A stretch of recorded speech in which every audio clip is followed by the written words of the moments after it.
before marble temples rose into the sky, before philosophers questioned the meaning of life, and long before the great wars that would echo through history, there were simple villages scattered across rocky hills and bright blue coastlines.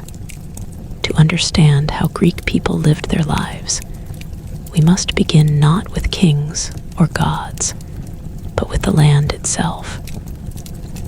Greece was not a flat, gentle country. It was harsh, broken, and dramatic. Tall mountains cut the land into small valleys. Narrow paths twisted through stone and dust.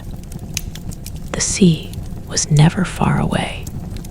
In many places, you could climb a hill, look down, and see shining blue water stretching to the horizon. The air smelled of salt and wild herbs. The sun was strong, especially in summer. Winters were cool, sometimes wet, but rarely cruel. This landscape shaped everything. Greek people did not live in one large kingdom like Egypt. They lived in small city-states called polis. Each city-state was like its own little world. Athens, Sparta, Corinth, Thebes. Each had its own laws, its own customs, its own way of living, even though they spoke the same language and shared the same gods. They saw themselves as separate communities. Most Greeks did not live in grand cities. They lived in modest homes made from stone, mud brick, and wood. The houses were often built close together, lining narrow streets. From the outside, they looked plain. Simple walls, small doors, few windows facing the street. Privacy was important. Life happened inside. When you stepped into a typical Greek home, you entered a central courtyard open to the sky. This courtyard was the heart of the house. Here, sunlight poured in. Here, children played. Here, women prepared food and spun wool. Rooms surrounded this open space, small sleeping areas, storage rooms, and sometimes a special room for men to entertain guests. Daily life began early. As the first light touched the rooftops, the city slowly woke. Roosters crowed. Doors creaked open. The smell of bread baking drifted into the streets. Greek families rose with the sun. There was no electricity, no artificial light beyond oil lamps. The rhythm of life followed daylight. Men usually left the house in the morning. Depending on their role, they went to the fields, the marketplace, the harbor, or the workshop. Many Greek men were farmers. Farming was not easy. The soil was thin and rocky. Rain did not always come when needed. But Greeks were clever. They grew olives, grapes, barley, and wheat. Olive trees, with their twisted trunks and silver leaves, became symbols of their land. From olives came oil used for cooking, cleaning, lighting lamps, even for athletic contests. Grapes were just as important. Vineyards covered hillsides. Wine was part of daily life. It was safer to drink than water in many cases. But wine was usually mixed with water. Drinking it pure was seen as uncivilized. In the marketplace, called the agora, life felt different. The agora was more than a market. was the center of public life. Here, men gathered to talk, argue, trade, and debate. You could hear merchants shouting prices, philosophers asking questions, politicians giving speeches. It was noisy, alive, full of movement. Fish fresh from the sea lay on wooden tables. Pottery shone in the sunlight. Cloth, fruits, vegetables, everything passed through the agora. While men handled public life, women mostly managed the home.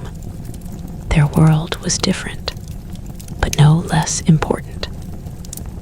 Greek women were responsible for running the household.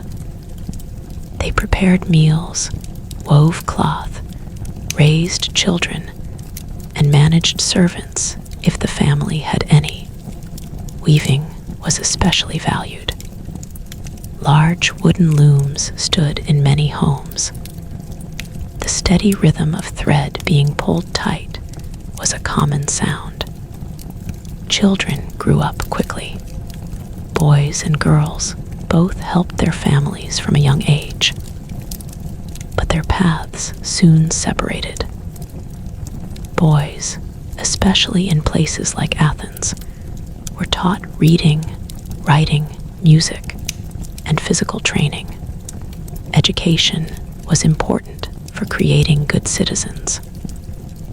Girls, however, usually stayed at home and learned household skills from their mothers. In Sparta, life was very different. Sparta was strict, disciplined, and focused on strength. Spartan boys left home at the age of 7 to begin military training. Their lives were hard. They learned to fight, to endure pain, to survive with little comfort. Spartan girls also trained physically. They ran, wrestled, and built strength. The Spartans believed strong women would give birth to strong warriors. Religion touched every part of Greek life. The gods were not distant beings. They were present in daily thought. Zeus, Hera, Athena, Apollo. Their names were spoken often. Before planting crops, before sailing, before making important decisions, people prayed. Small household shrines stood in many homes. Larger temples rose proudly in city centers. Festivals were times of joy and unity. People dressed in clean clothes.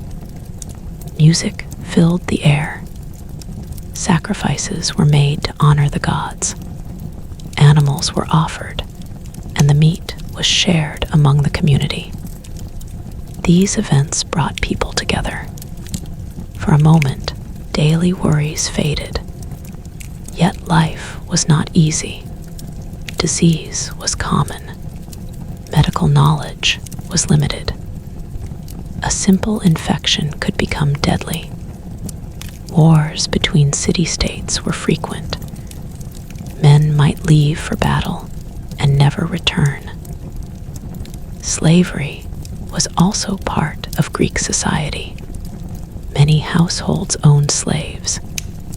They worked in homes, fields, mines, and workshops.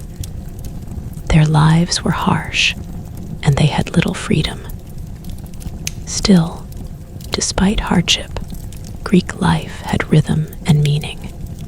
There was pride in citizenship, pride in family, pride in tradition.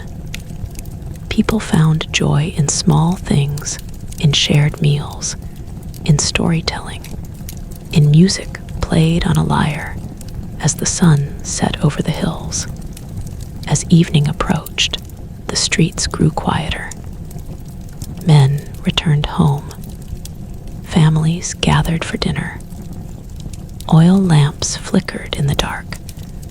Stories were told stories of heroes like Achilles and Odysseus, stories of gods and monsters. These tales were not just entertainment. They shaped identity. They explained the world.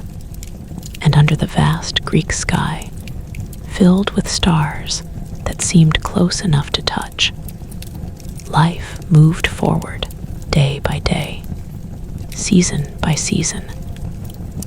But daily routines were only the surface.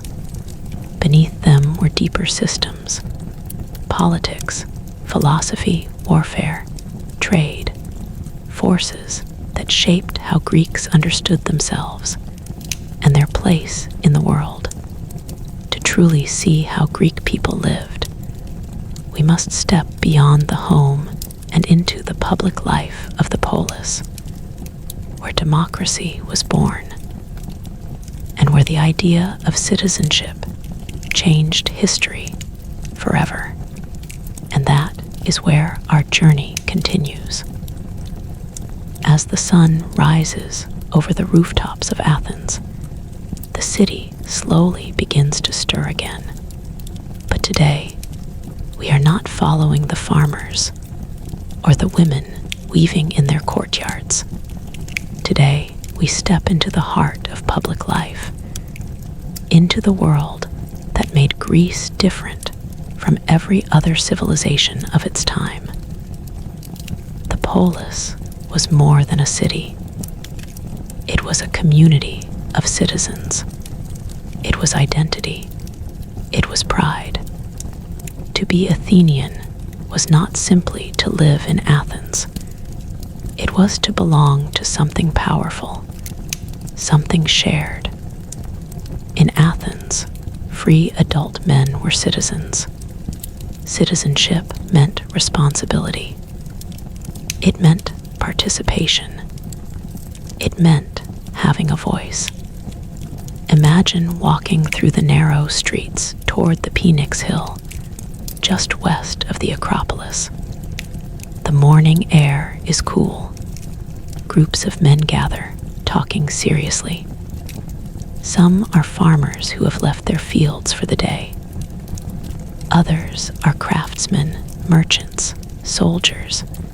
They are not kings. They are not nobles in golden robes. They are ordinary men. But today, they will make decisions for their city. This is democracy in its early form, direct democracy. There are no elected representatives speaking on behalf of the people. The people speak for themselves. They gather in the assembly, sometimes thousands at a time. A man stands before the crowd. He raises his voice.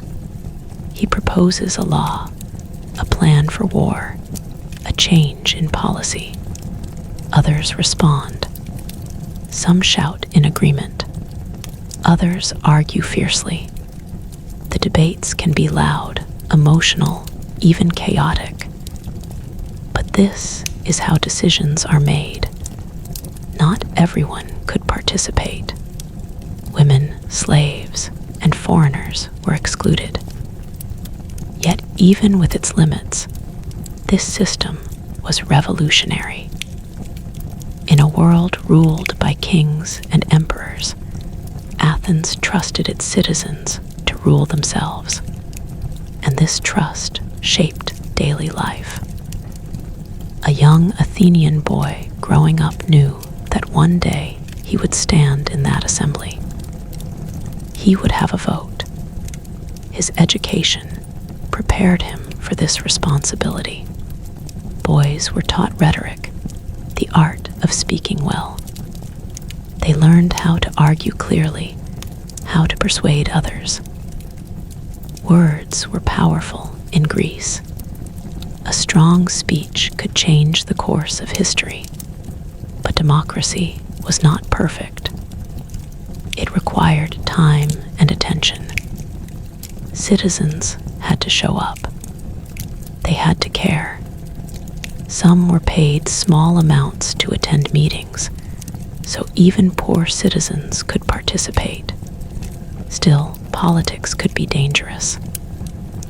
Leaders who became too powerful or too unpopular could be ostracized, exiled from the city for 10 years by public vote. This was a society deeply concerned with balance. Meanwhile, in Sparta, life followed a very different path. Sparta did not experiment with democracy like Athens. It valued order, discipline, and strength above all else. Its government was a mix of kings, elders, and elected officials. But the true power of Sparta was not in speeches. It was in its army. From childhood, Spartan boys were shaped into warriors. At 7 years old, they left their families and entered the agoge, the state training system. They slept in barracks. They wore simple clothing. They ate little, learning to survive hunger. They were encouraged to compete, to endure pain, to obey without hesitation. Life was hard by design.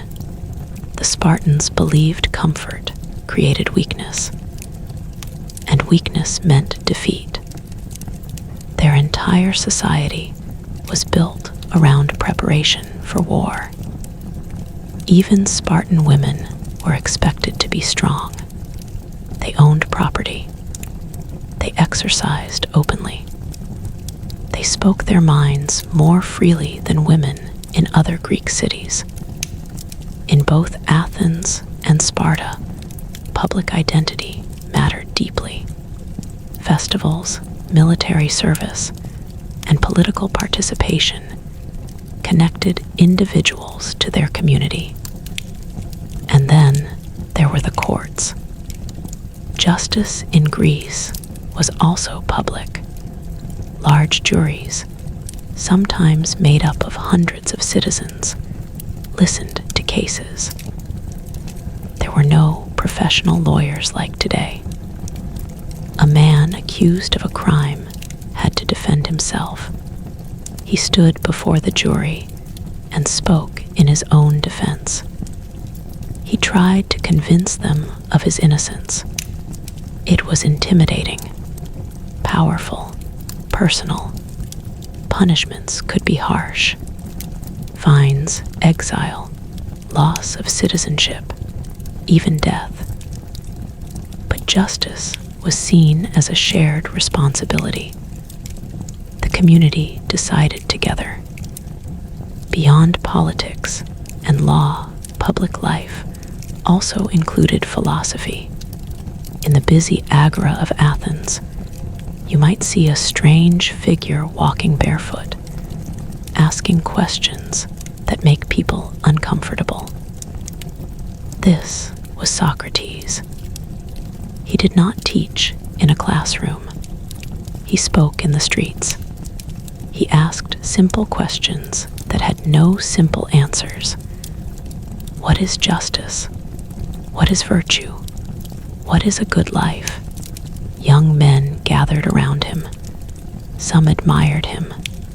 Others feared him.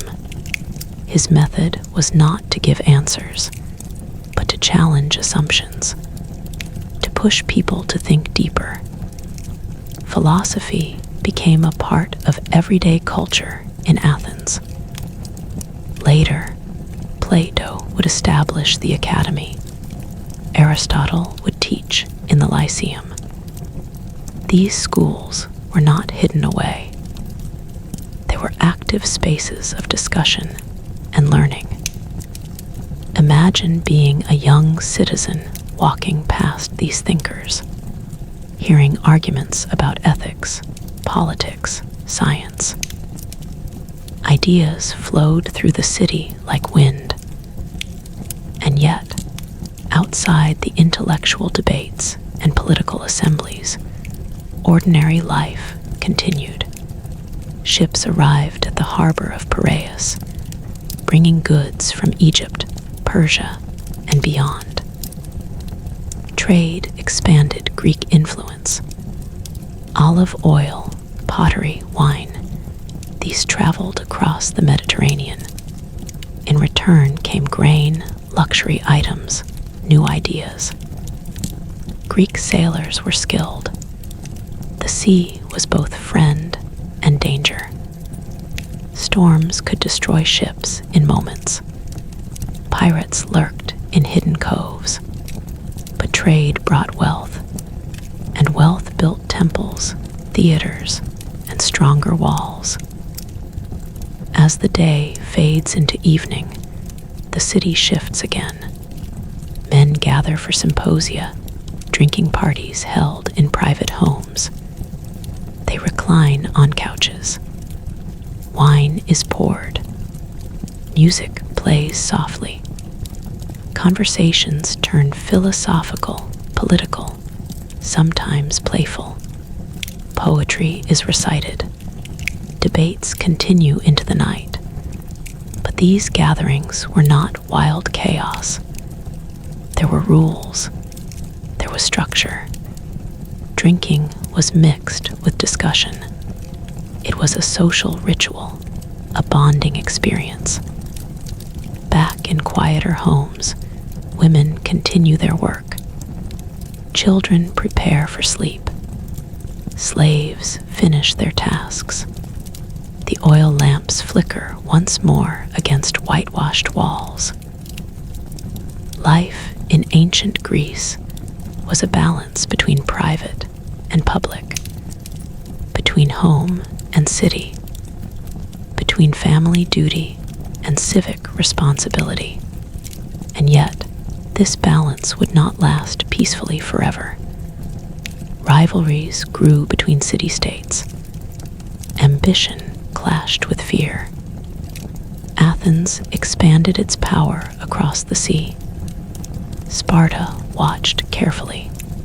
The tension was rising. Soon, daily life would be shaken by a war that would test everything the Greeks believed about themselves. And as we move forward, we step into a world where politics turns to conflict, and ordinary citizens are forced to face the brutal reality of war. The tension that had been quietly building between the great city-states finally broke like a storm over the Aegean Sea. Athens had grown powerful. Its navy ruled the waters. Its empire stretched across islands and coastal cities. Tribute flowed into its treasury. The Parthenon rose proudly above the city, shining white in the sunlight, a symbol of wealth and confidence. To Athenians, this was proof of greatness. To Sparta and its allies, it looked like a threat. And so began the Peloponnesian War, a long, exhausting struggle that would change how Greek people lived their daily lives. At first, many believed the war would be short. Victories would come quickly. Pride would be defended. But war has its own rhythm, and it rarely listens to human plans. In Athens, the strategy was simple. Avoid direct land battles with Sparta's powerful army and rely on the strength of the navy. When Spartan forces marched into the countryside of Attica, burning farms and villages, the people from those rural areas fled behind Athens' massive walls. Imagine the scene. Farmers abandoning their fields, families packing what little they could carry, carts rolling slowly toward the city gates, livestock bleeding in confusion, smoke rising in the distance from burning homes. Athens became overcrowded. The narrow streets filled with refugees. Courtyards meant for one family now held several. The air grew heavy. Supplies were stretched thin. And then something worse arrived. Disease. In 430 BCE, a plague swept through Athens. No one knew where it came from. It may have traveled along trade routes, carried by ships docking at the busy harbor of Piraeus. At first, it seemed like a fever. Then it grew terrifying. People burned with heat inside their bodies. Their throats became dry and raw. Their skin erupted in sores. Some lost their sight. Others fell into madness. Doctors tried to help, but they did not understand the illness. Many of them died first. The city that once buzzed with debate and confidence became a place of fear. Funeral rites were abandoned. Bodies were stacked or left unattended. Families could not keep up with the dead. Even strong, young soldiers collapsed within days. The plague did not care about wealth or status. It struck rich and poor alike. Even Pericles, the great leader of Athens, fell victim. Imagine standing in the agora during those months. Instead of lively debate, there is silence. Instead of merchants shouting prices, there are whispers. Eyes look tired. Faces show grief. War had already strained daily life. The plague broke it. Faith was shaken. People prayed to the gods, offering sacrifices, begging for mercy. But the sickness continued. Some began to question whether the gods were listening at all. Across the Peloponnese, in Sparta, life was different, but not untouched. Spartan warriors marched year after year.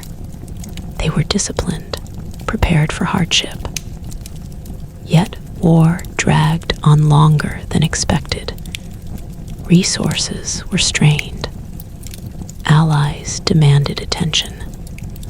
The conflict spread across the Greek world. Naval battles clashed on open seas. Soldiers fought in distant lands like Sicily.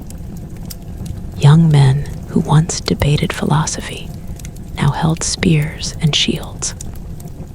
A Greek soldier's life was not romantic glory. It was heavy armor pressing against the skin under a hot sun. It was dust filling the lungs. It was fear, quiet, constant fear, before the clash of shields.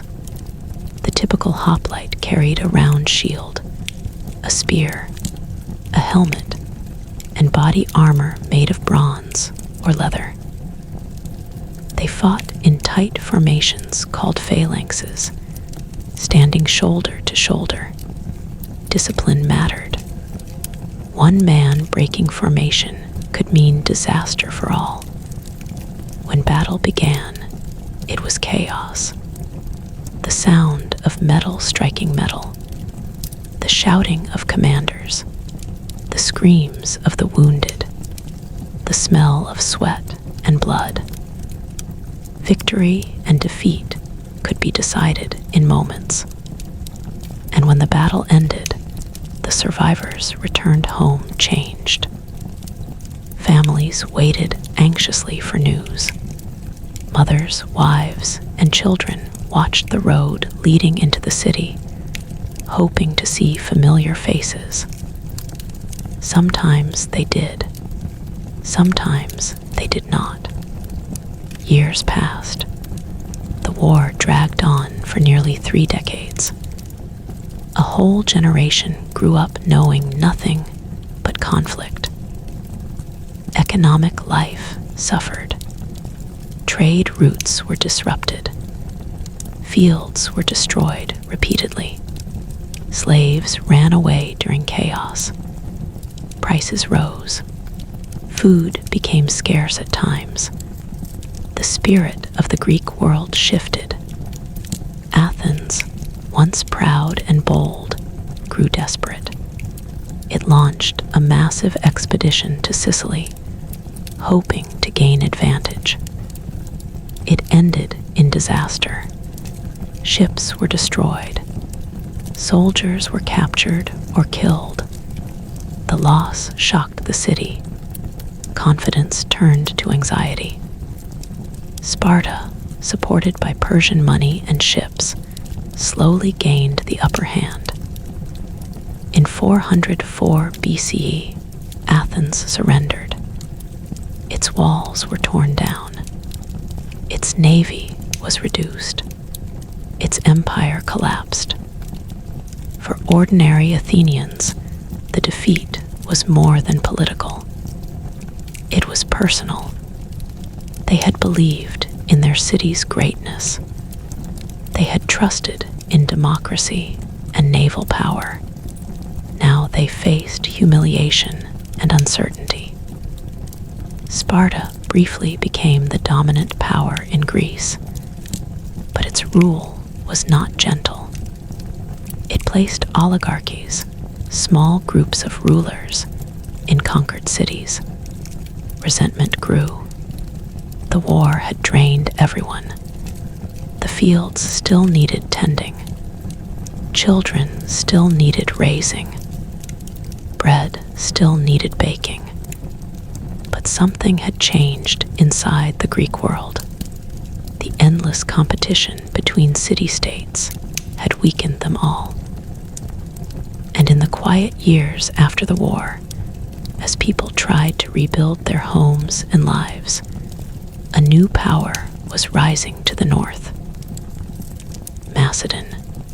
At first, many Greeks did not take Macedon seriously. It seemed rough, less refined. But under a clever and determined king named Philip II, it grew stronger. Its army was reorganized. Its tactics improved. The Greek city-states, tired and divided, did not see the full danger. And soon, a young prince would step forward. A prince whose ambition would stretch far beyond the hills of Greece. His name was Alexander, and with him, Greek life would expand beyond anything its people had ever imagined. When Philip II of Macedon looked south toward the Greek city-states, he did not see proud rivals. He saw weakness. Years of war had drained Athens, Sparta, and their allies. Their armies were smaller. Their unity was fragile. Their confidence had cracks. Philip was different. He was patient. He studied Greek warfare carefully. He improved it. His soldiers carried longer spears, called sarissas, nearly twice the length of the traditional Greek spear. His phalanx was deeper, tighter, more flexible. He combined infantry with strong cavalry forces. Discipline was strict. Training was constant. In 338 BCE, at the Battle of Chaeronea, Philip's army faced a united force of Athens and Thebes. It was a desperate attempt by the Greek city-states to protect their independence. The battle was fierce. Dust rose from the dry ground. Shields collided. Spears shattered. Young men who had grown up hearing stories of Marathon and Salamis now fought for their city's survival. Among the Macedonian cavalry was Philip's son, a young man barely 20 years old. His name was Alexander. When the fighting ended, the Greek forces were defeated. Macedon stood victorious. The age of independent Greek city-states was ending. Philip did not destroy the Greek cities. He did something more subtle. He united them under his leadership through the League of Corinth. They kept some local control, but foreign policy and military decisions were now guided by Macedon.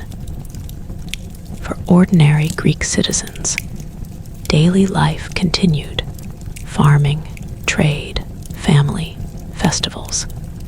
But above them, power had shifted. Then, suddenly, Philip was assassinated. In 336 BCE, he was killed at a public celebration. The reasons are still debated, but one thing was certain: the young Prince Alexander became king. Many Greek leaders believed this was their chance to break free. Alexander was young, perhaps inexperienced, perhaps weak. They were wrong. Alexander moved quickly. He crushed revolts with speed and force. Thebes dared to resist. The city was destroyed as a warning to others. Thousands were killed or sold into slavery. The message was clear. Unity under Macedon was not optional. With Greece secured, Alexander turned east. His ambition was vast. He did not want only to rule Greece. He wanted to conquer the Persian Empire, the greatest empire of that time. For Greek soldiers, this meant leaving home, leaving the olive groves and narrow streets, leaving families behind. Many had never traveled far from their city before. Now they marched into Asia. The campaign was long and relentless. Across Asia Minor, through Syria, Egypt, Mesopotamia, and beyond, Alexander's army moved forward. They fought massive battles against Persian forces. They crossed rivers under enemy attack.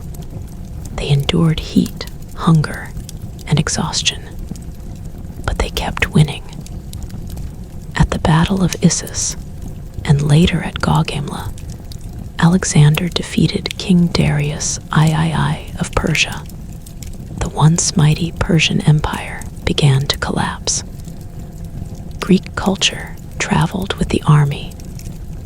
Wherever Alexander conquered, cities were founded. Many were named Alexandria. Greek language spread.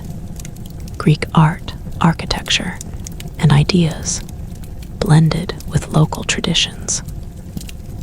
This period became known as the Hellenistic Age. For the first time, Greek life was no longer limited to the small valleys and coastlines of the Aegean. It stretched from Egypt to India. In Egypt, Alexander was welcomed as a liberator. He founded the city of Alexandria near the Nile Delta. This city would become one of the greatest centers of learning in the ancient world. Imagine walking through Alexandria years later. Wide streets, massive libraries, scholars debating mathematics, astronomy, and medicine, ships from distant lands docking at its busy harbor, Greek mixed with Egyptian, Persian, and many other cultures. Back in Greece itself, life was changing too. The old city-state system was fading. Power was now part of larger kingdoms formed after Alexander's death. When he died suddenly, 323 BCE at the age of 32. His empire did not stay united. His generals divided it among themselves. But the world he created remained connected. Greek merchants now traded across vast territories. Soldiers settled in distant lands.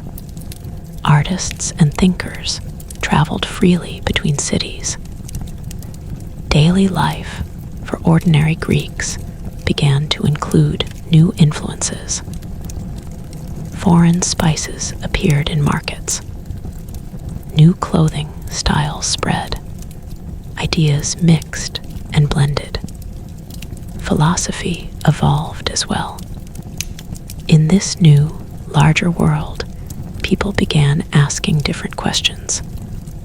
If the polis was no longer the center of identity, what was? If you could live in Egypt, Syria, or Persia and still speak Greek, where did you truly belong? New philosophical schools emerged. The Stoics taught that inner peace came from accepting what you cannot control. The Epicureans taught that simple pleasures and friendship were the keys to happiness. These ideas were not just for scholars. They shaped how ordinary people thought about life, suffering, and purpose. War had once been between neighboring cities. Now it had reshaped the entire known world. And yet, even in this expanded world, daily routines remained familiar. Farmers still tended olives and grapes. Women still wove cloth in courtyards. Children still listened to stories of gods and heroes. But those stories now felt larger. They were part of something wider than a single city. The Greek world had grown beyond Greece, and as Greek influence spread east, another power in the west was quietly rising. A republic on the Italian peninsula that admired Greek culture deeply. Its name was Rome, and soon Greek life would once again transform under a new master. Long before Roman soldiers marched into Greek lands, Rome had already fallen in love with Greek culture. Roman elites learned Greek language. They studied Greek philosophy. They copied Greek art. In wealthy Roman homes, Greek tutors educated Roman children. Marble statues in Roman gardens often had Greek faces. Greek ideas had become fashionable. But admiration does not always mean equality. By the 2nd century BCE, Rome was expanding rapidly. It defeated Carthage in the west. It pushed into Spain and North Africa. And then it looked east, toward the wealthy and divided Hellenistic kingdoms that had once been part of Alexander's empire. Those kingdoms were no longer united. They fought each other for power. Macedonia, the Seleucid Empire, and Ptolemaic Egypt competed constantly. Their weakness gave Rome an opportunity. Roman armies entered Greece not as students, but as conquerors. In 146 BCE, after a series of wars, Rome crushed the Greek city of Corinth. The city was destroyed. Its treasures were taken. Thousands were enslaved. Greece officially became part of the Roman world. For ordinary Greek people, life did not end, but it changed again.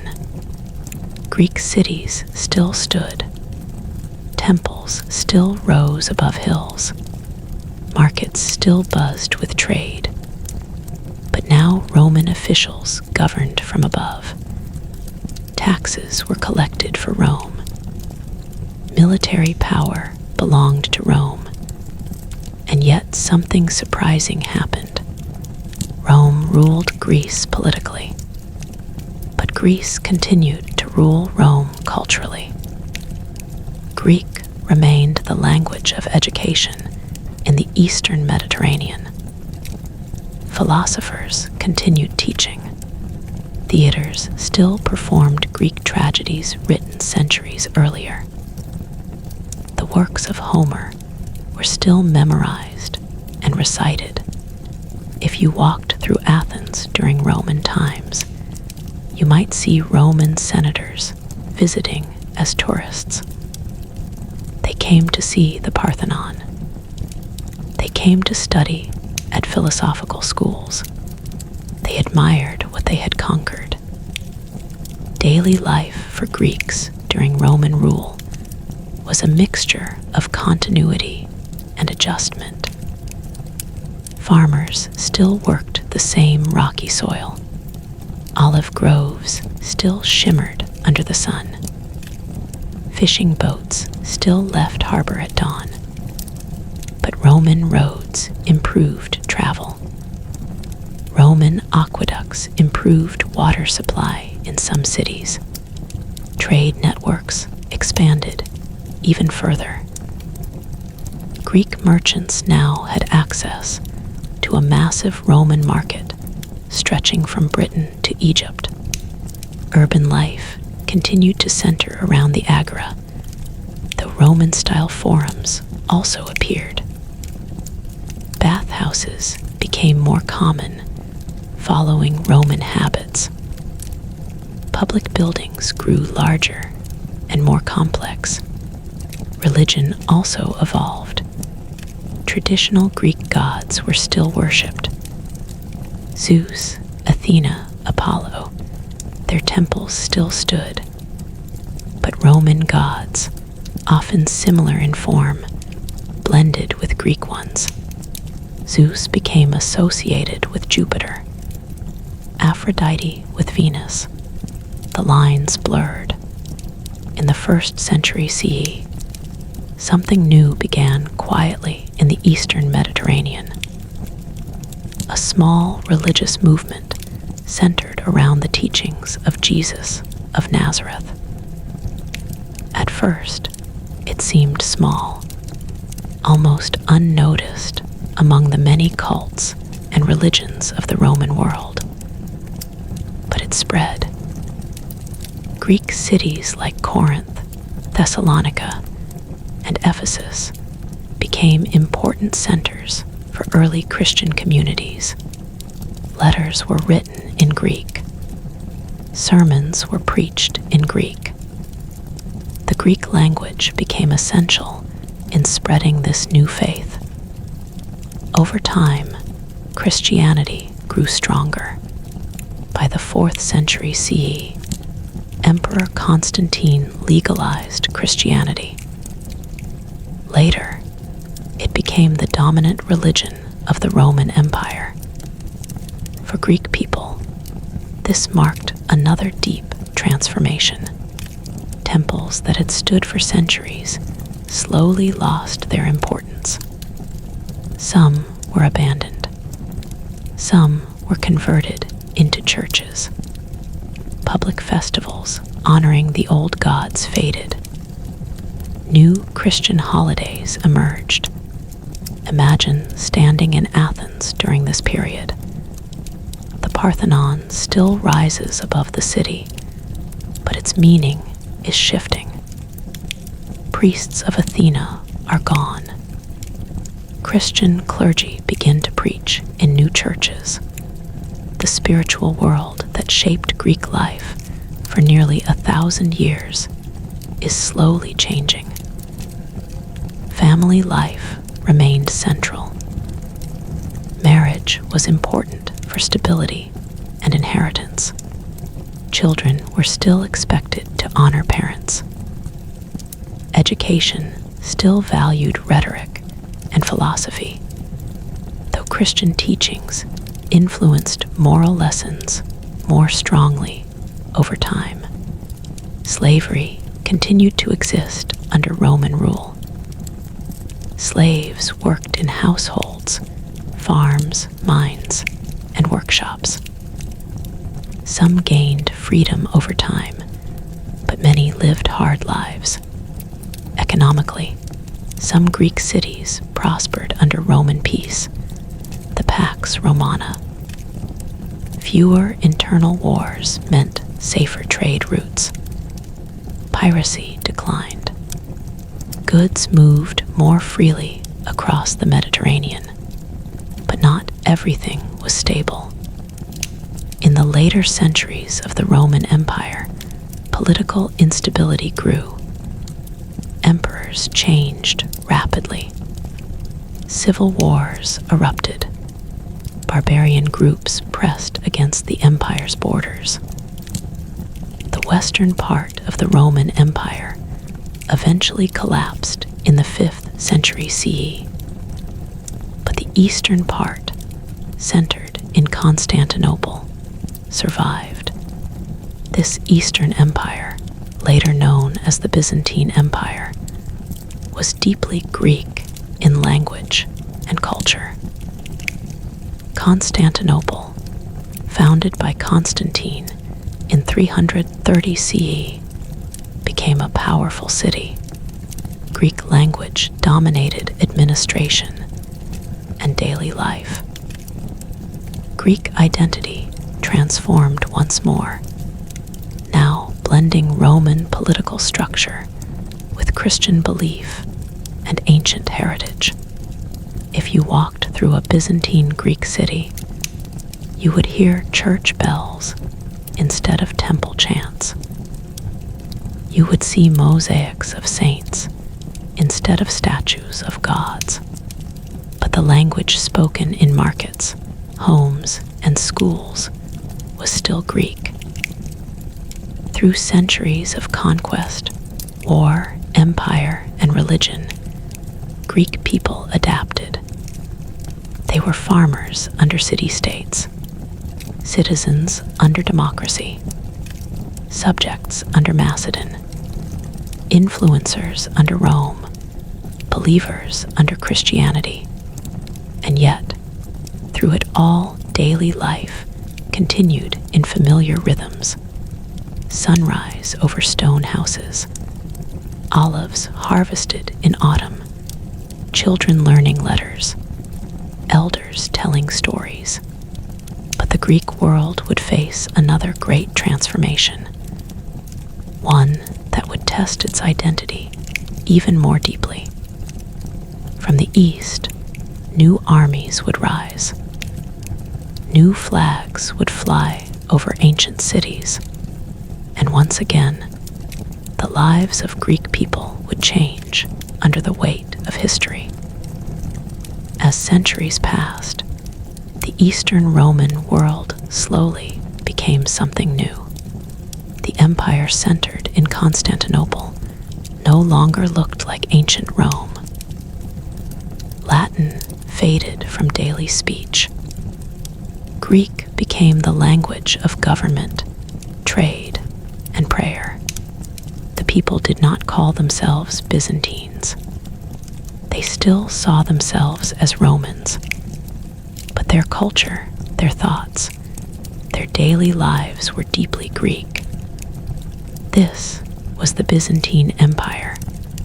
Imagine walking through Constantinople around the 10th century. The city is enormous compared to old Athens or Sparta. Massive stone walls guard it on land and sea. Ships crowd the harbor of the Golden Horn. Merchants from distant lands, Arabs, Slavs, Italians, move through busy streets. Above everything rises the Hagia Sophia, its great dome floating like it defies gravity. Inside, golden mosaics shimmer in candlelight. Priests chant in Greek, Incense fills the air. Faith shapes daily life more than ever before. For ordinary Greek people during this time, religion was not a private belief. It was woven into everything. Church bells marked the hours. Saints' feast days filled the calendar. Icons, painted images of Christ and the saints, hung inside homes. Families prayed together in the evenings. Monasteries dotted the countryside, especially on mountains and remote hills. Monks lived quiet lives of discipline and prayer. They copied manuscripts by hand, preserving ancient Greek texts, the works of Homer, Plato, and Aristotle. Without them, much of ancient Greek knowledge might have disappeared. In villages across Greece, life moved slowly and simply. Most people were farmers. They grew wheat, barley, olives, and grapes, just as their ancestors had done for centuries. Wooden plows scratched the soil. Donkeys carried baskets of produce. Women baked bread in clay ovens. Children fetched water from wells. Homes were small, often made of stone. Inside, furniture was simple: wooden tables, stools, woven mats for sleeping. Oil lamps still provided light at night. The rhythm of life followed the seasons. Planting in spring, harvesting in autumn, preparing for winter. But danger was never far. The Byzantine Empire faced constant threats. From the east came Arab armies. From the north, Slavic tribes moved into the Balkans. Later, new powers like the Seljuk Turks pressed closer. Greek villages sometimes felt the shock of raids. Fields were burned, livestock stolen, families forced to flee temporarily behind city walls. Life required resilience. In the cities, artisans worked in small workshops. Blacksmiths hammered iron. Potters shaped clay. Weavers produced cloth. Markets remained lively centers of trade. Coins stamped with the emperor's image passed from hand to hand. Education was still valued, especially in larger cities. Boys from wealthier families studied grammar, rhetoric, and theology. Ancient Greek texts were read alongside Christian writings. The past and present lived side by side.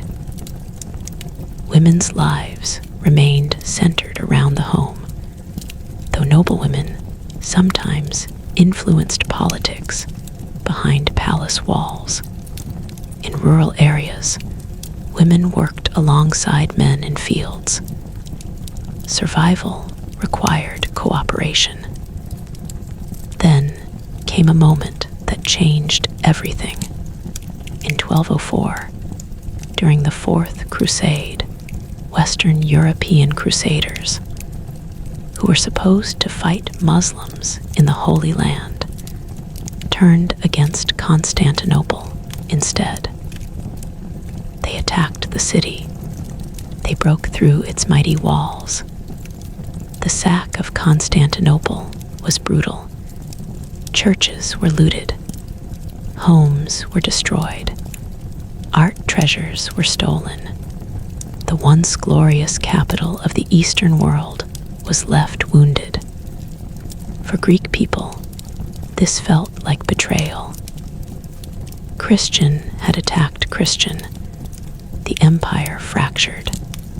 Greek territories were divided among foreign rulers. For decades, parts of Greece were controlled by Latin crusaders or Venetian merchants, though the Byzantines eventually reclaimed Constantinople in 1261. The empire never fully recovered its old strength. And then, in the 14th and 15th centuries, a new force rose in Anatolia, the Ottoman Turks. They were organized, ambitious, and expanding quickly. City after city fell under their control. Greek lands were slowly absorbed into the Ottoman Empire. Finally, in 1453, Constantinople fell again. This time, it did not recover. Ottoman cannons blasted through the ancient walls. The last Byzantine emperor died fighting. The great Hagia Sophia was turned into a mosque. The empire that had preserved Greek identity for over 1,000 years was gone.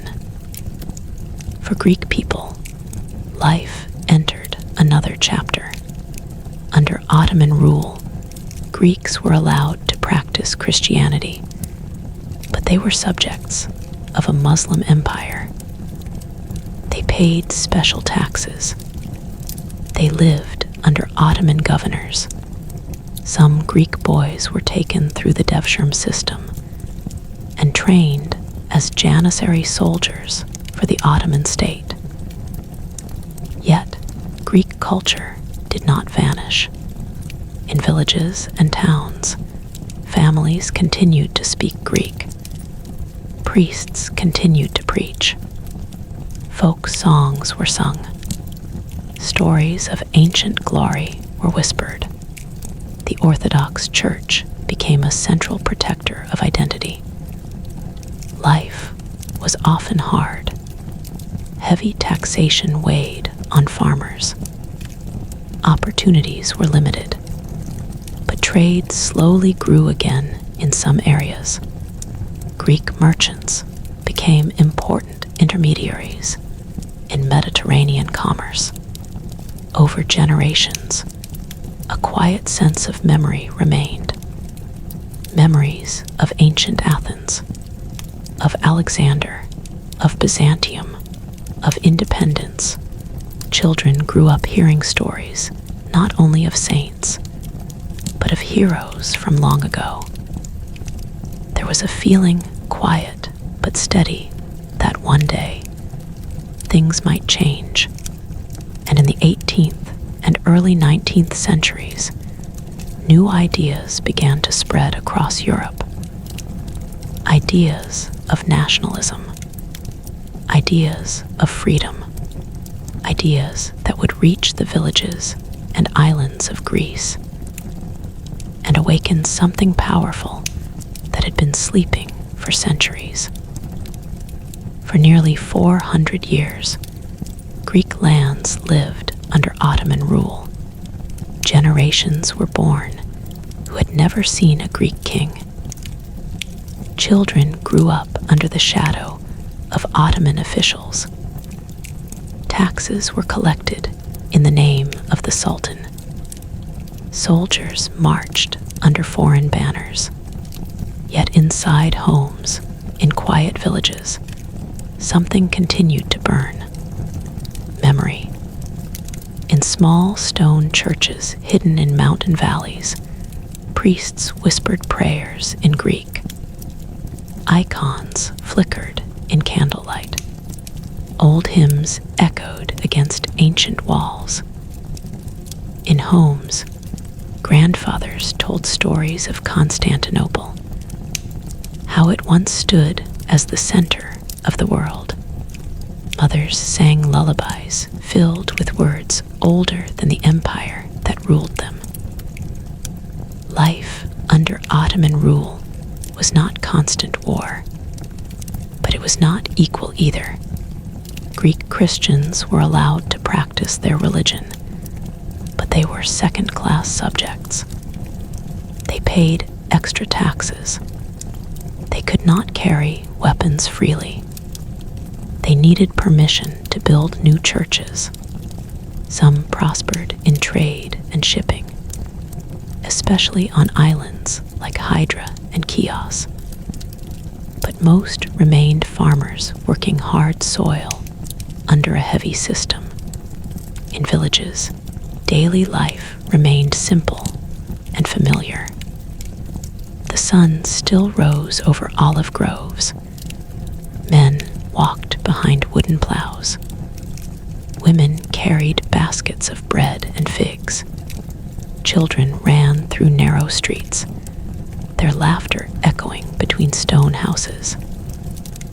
Sheep bells rang softly on distant hills. But in the evenings, conversations sometimes turned quiet. There were whispers of change. In the late 18th century, Europe was shaking. The American Revolution had shown that colonies could break free from empires. The French Revolution had declared that people had rights.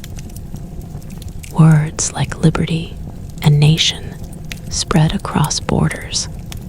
Greek merchants and scholars living abroad in places like Vienna, Paris, and Odessa heard these ideas. They began to imagine something bold. What if Greece could be free again? Secret societies formed. One of them was called the Philiki Eteria, the Society of Friends. Its members swore oaths in candlelit rooms. They planned rebellion. They dreamed of independence. For ordinary Greek villagers, these ideas arrived slowly. A traveling merchant might bring news. A priest might speak carefully of hope. A young man might disappear one day to join rebels in the mountains. Then, in 1821, the spark became fire. Revolution broke out. In the Peloponnese, armed groups rose against Ottoman authorities. Church bells rang not for prayer, but for uprising. Men who had been farmers picked up old muskets and swords. They formed bands of fighters called klefts and armatal. Some were former bandits, others local militias. Imagine the tension of those first days. Smoke rising from attacked garrisons. Ottoman soldiers responding with force. Villages choosing sides. Families hiding in fear as battles moved closer. The war was brutal. There were victories and massacres on both sides. Cities burned. Civilians suffered. The island of Chios saw horrific violence in 1822. Thousands were killed or enslaved. News of such tragedies shocked Europe, but something unexpected happened. European intellectuals and artists felt a deep connection to Greece. They admired its ancient history, the birthplace of democracy, philosophy, art. Poets like Lord Byron traveled to Greece to support the cause. Paintings and newspapers spread stories of Greek suffering and heroism. Philhellenism, love for Greece, grew across Europe. Slowly, foreign powers became involved. Britain, France, and Russia intervened. In 1827, their navies defeated the Ottoman fleet at the Battle of Navarino. The revolution continued for years, exhausting and chaotic. But by 1830, Greece was officially recognized as an independent state. For the first time in centuries, a Greek nation existed again. Independence did did not bring immediate peace or prosperity. The new country was poor. Infrastructure was weak. Political divisions were deep. Foreign powers influenced its monarchy, but something powerful had changed. Greek people were now citizens of their own nation. In villages, celebrations filled the air. Flags were raised. Church services gave thanks. Old songs took on new meaning. Yet daily life remained hard. Fields still needed plowing. Homes needed rebuilding. Many families had lost fathers and sons during the war. Athens, once a quiet town of ruins and scattered houses, was chosen as the capital of the new state. Slowly, it began to grow again. Imagine walking through Athens in the mid-1800s. Ancient ruins stand beside new government buildings. Ox carts roll past columns that have stood for 2,000 years. The Parthenon still watches from above, silent but powerful. The new Greek state tried to reconnect with its ancient heritage. Schools taught children about Pericles, Leonidas, and Alexander. The ancient language was studied again in formal education. There was pride and pressure to live up to the glory of the past. But modern life was different from ancient life. Industrialization slowly reached Greek cities. Steamships replaced sailboats. Railways began to connect regions. Trade expanded. Greeks migrated abroad to America, Egypt, Australia, searching for better opportunities. Still, most people lived in rural areas well into the 19th century. Extended families remained close. Orthodox Christianity remained central. Festivals continued to shape the calendar, Easter especially, with candles lighting up the night and church bells ringing joyfully. Greek identity was no longer just memory. It was nationhood. Yet independence did not end conflict. Borders were disputed. Wars with neighboring states followed. The dream of uniting all Greek-speaking people into one state, the great idea, would lead to new struggles in the 20th century. And as Europe moved toward modern times, Greece would once again be caught in forces larger than itself. The world was changing faster than ever, and the lives of Greek people were about to enter an age of industry, migration, and global war. As the 20th century began, Greece was a young nation still trying to define itself. Athens had grown larger. Neoclassical buildings stood proudly along new boulevards. Cafes filled with conversation. Students hurried to schools carrying books about ancient glory and modern science. Steamships arrived at busy ports.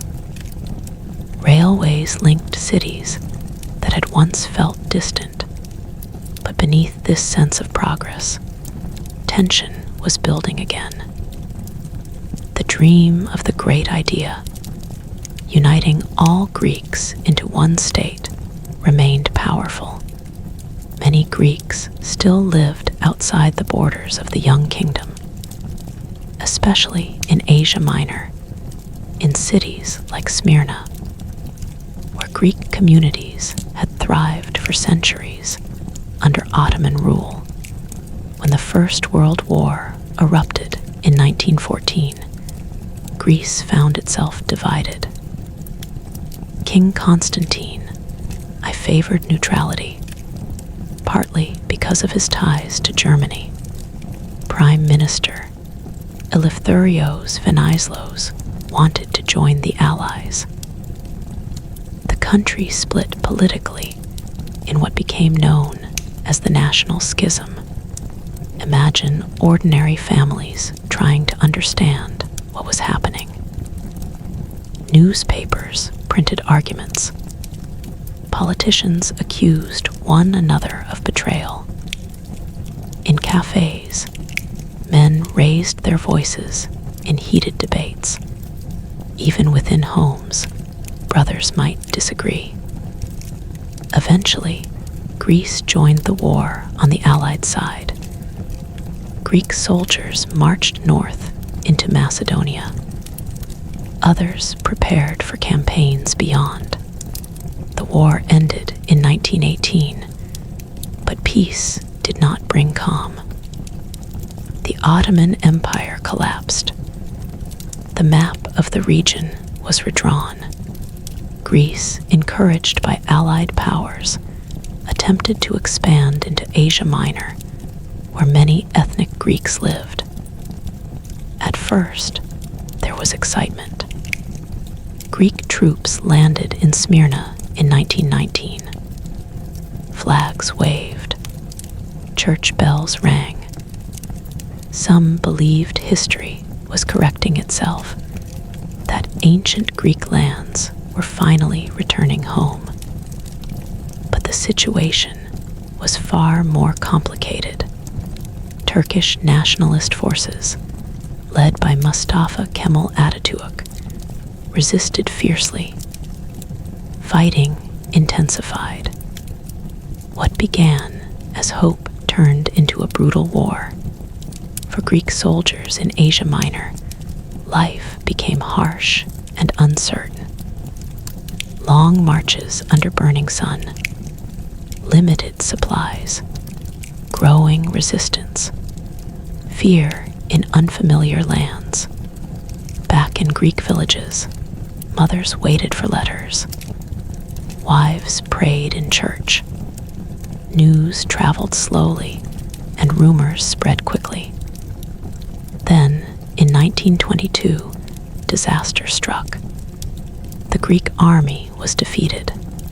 Smyrna burned in a catastrophic fire. Thousands of Greeks fled toward the harbor, desperate to escape. Crowds pressed against docks, crying, pleading, searching for ships.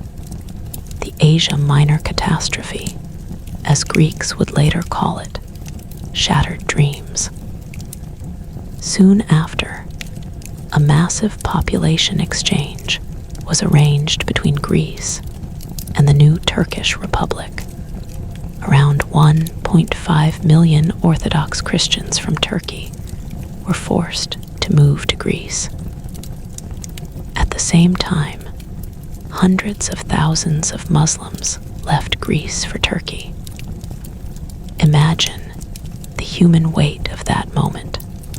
Families packing their lives into a few bundles, leaving homes where their ancestors had lived for centuries, boarding ships with uncertain futures, arriving in Greece, a country already struggling economically, with nothing but memory. Greek cities changed overnight. Refugee neighborhoods appeared on the edges of Athens and Thessaloniki. New dialects, new cooking styles, new music blended into the national culture. Rebetiko music, filled with longing and pain, grew in smoky taverns. Daily life became harder for many. Housing was scarce. Jobs were limited. Tension sometimes rose between locals and newcomers. But slowly, through resilience, families rebuilt. The 1930s brought more instability. economic depression spread across Europe. Greece faced financial crisis. Political divisions deepened. In 1936, General Ioannis Metexis established an authoritarian regime. Political freedoms were limited. Newspapers were censored. Public life became more controlled. And then came the shadow of another global war.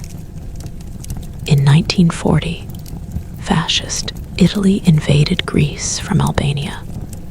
Many believed Greece would fall quickly, but Greek soldiers resisted fiercely in the mountains. Winter snow covered battlefields. Men fought in freezing conditions. Against expectations, Greece pushed Italian forces back. The victory filled people with pride, but the triumph was short-lived. In 1941, Nazi Germany invaded. German troops entered Athens. The swastika flag rose above the Acropolis. Once again, Greece was occupied by a foreign power. Occupation was devastating. Food shortages became severe. Famine struck cities, especially Athens. Children grew thin. Families traded valuables for bread. Some died in the streets from hunger. Resistance movements formed in the mountains. Greek fighters sabotaged railways and attacked supply lines. Courage and fear walked side by side. The war ended in 1944, but peace did not follow immediately. Greece fell into civil war between government forces and communist insurgents. Villages were divided. Suspicion spread. Neighbors feared neighbors. The conflict lasted until 1949, leaving deep scars.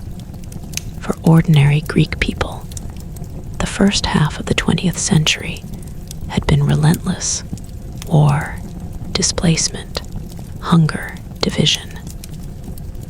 Yet through it all, daily life continued in fragments. Children still went to school when they could. Weddings were celebrated quietly. Easter candles still lit up the night, even during dark years. Olive trees still bore fruit. The sea still shimmered under the sun. By the 1950s, Greece began slowly rebuilding again. But many Greeks felt there was little opportunity at home, and so once more they began to leave, not as refugees of war this time, but as workers seeking a better future in Germany, Australia, America. The story of Greek life was no longer only inside Greece. It was spreading across the world, and as the country stepped into the second half of the 20th century, it would face new challenges: modernization, dictatorship, democracy restored, all shaping how Greek people lived in a rapidly changing world. As the sun rose over the hills of Greece, its light touched not only temples and markets, but also the minds of the people. In earlier parts, we saw how Greek life was shaped by family, war, religion, and daily work. But there was another side to their world, a quieter side, a side that asked questions. Why are we here? What is justice? What is the right way to live? In the city of Athens, these questions were not whispered in secret. They were spoken out loud in the open air, in the marketplace, in shaded courtyards, in gymnasiums where young men trained their bodies and also their minds. Greece did not only build stone temples, it built ideas. One old man walked barefoot through the streets of Athens. He was not rich. He did not dress in fine robes. He stopped people and asked them simple questions. What is courage? What is wisdom? What is goodness? His name was Socrates. He did not write books. He left no scrolls behind, but he changed the way people thought. He believed that a good life was not about wealth or power. It was about understanding yourself. He believed that asking questions was more important than having answers. Young men gathered around him. Some admired him. Others were annoyed. He challenged powerful people. He embarrassed them by showing how little they truly knew. But ideas can be dangerous. Eventually, Socrates was put on trial. He was accused of corrupting the youth and not respecting the gods of the city. In a quiet courtroom filled with citizens, he defended himself calmly. He said he was only trying to help people think clearly. The jury did not agree. He was sentenced to death. Instead of running away, he drank a cup of poison. He believed that obeying the laws of the city, even when they were wrong, was part of being a good citizen. His death shocked Athens, but his ideas did not die. One of his students, Plato, began to write down conversations and ideas. He imagined a perfect society, ruled not by warriors or politicians, but by philosopher kings, leaders who loved wisdom more than power. Plato started a school called the Academy. It was not like a modern school with classrooms and bells. It was a garden outside the city walls, where students gathered to discuss mathematics, politics, astronomy, and ethics. They did not just memorize facts. They debated, they argued, they searched for truth. Among Plato's students was another thinker, Aristotle. Aristotle was curious about everything. He studied plants and animals. He observed how governments worked. He thought carefully about logic, cause and effect, and the nature of happiness. He believed happiness came from living a balanced life. Not too much pleasure, not too much pain, not extreme behavior, but moderation. He called this the golden mean. These ideas were not just abstract thoughts. They shaped daily life. In Athens, free male citizens gathered in the assembly. There they voted on laws, war, and public projects. This system, known as democracy, meant rule of the people. Not all people, women, slaves, and foreigners could not vote, but it was still something new and powerful. Citizens stood on a stone platform and spoke before the crowd. They had to persuade others with words. So rhetoric, the art of speaking well, became important. Boys from wealthy families learned how to argue, how to structure a speech, how to move a crowd. Politics was not distant from daily life. It was part of it.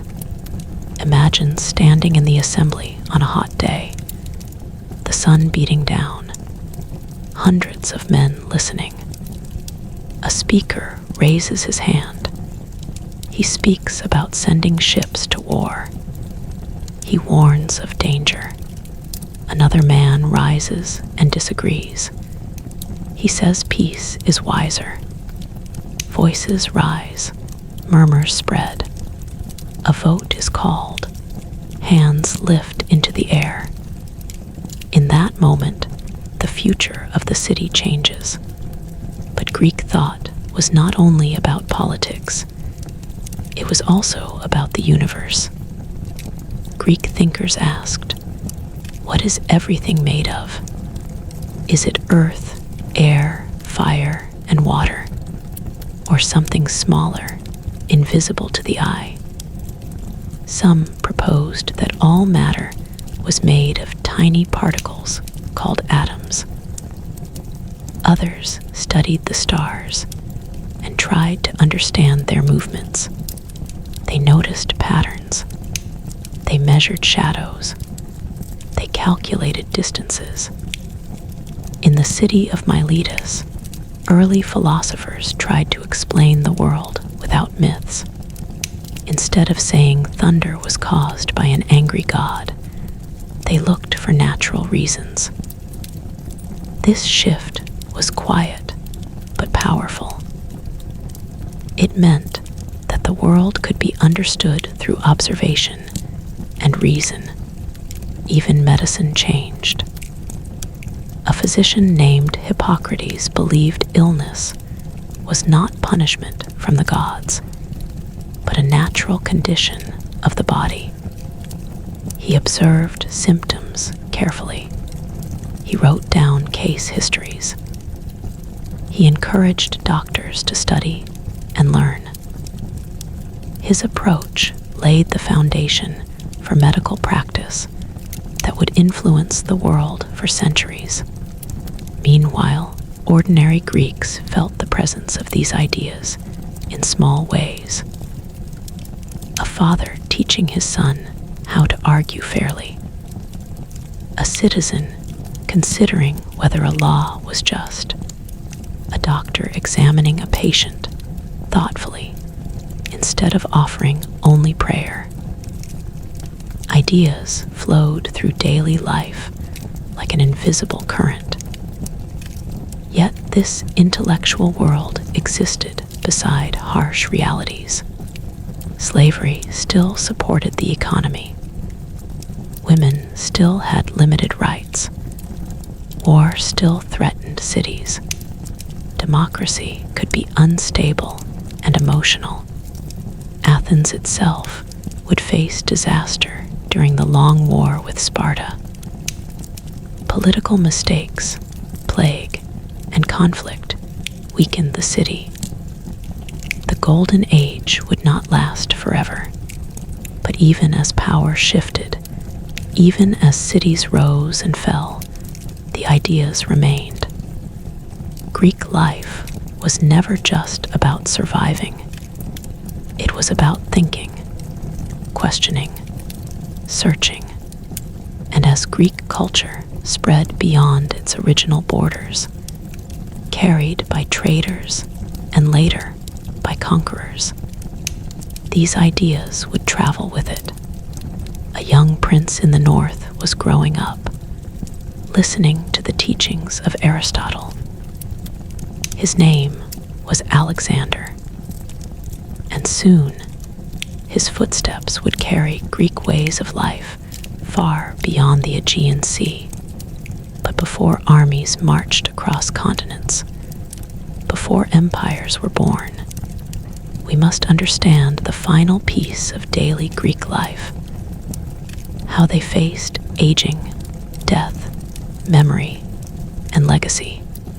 Because how a people confront death tells us everything about how they truly lived. And that is where our story moves next.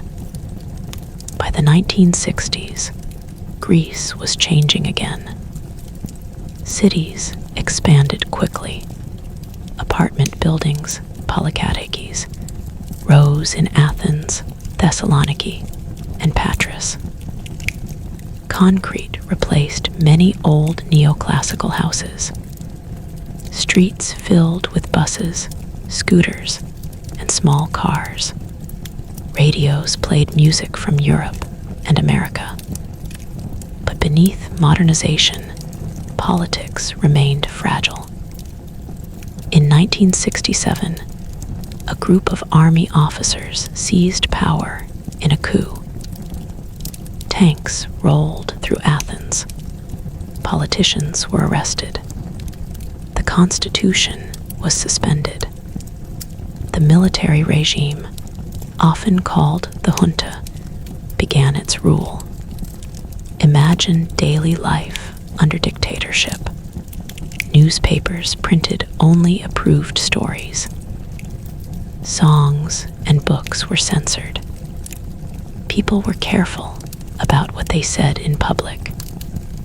Some political opponents were imprisoned or exiled to remote islands.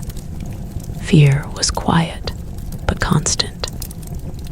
Yet even in those years, ordinary life went on. Families gathered for Sunday lunch. Children played football in dusty lots. Weddings filled village squares with music and dancing. Summer evenings were still spent outdoors, talking under balconies or by the sea.